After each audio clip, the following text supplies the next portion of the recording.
Bu ko'rib turgan narsangiz sovunli pufakka o'xshaydi, lekin aslida unaqa emas. U sizning e'tiqodlaringizdan iborat. Men buni uddalay olmayman. Bu mumkin emas. Odamlar o'zgarmaydi. Muvaffaqiyat boshqalar uchun va siz shu pufak ichida baliqchadek yurasiz, lekin atrofingizdagi shishani hatto payqamaysiz.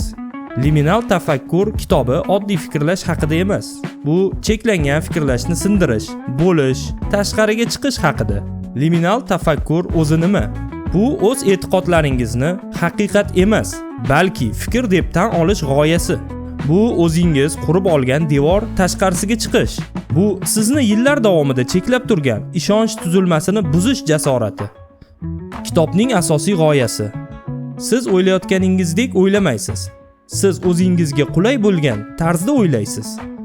E'tiqodlarimiz haqiqatni emas, balki xavfsizlikni yaratadi. Biz haqiqatdan qochib, o'z ishonchlarimizga mos keladigan filtrlangan hayotda yashaymiz. Asosiy texnikalar. Ahmoqona savollar bering.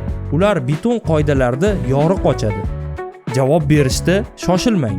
Sizda tanlov bor.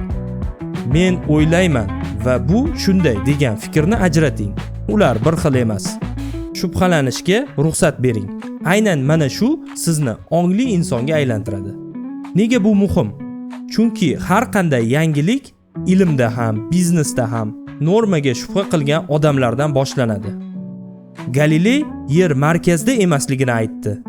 Elon Musk raketalar bir martalik bo'lishi kerak degan stereotipni sindirdi.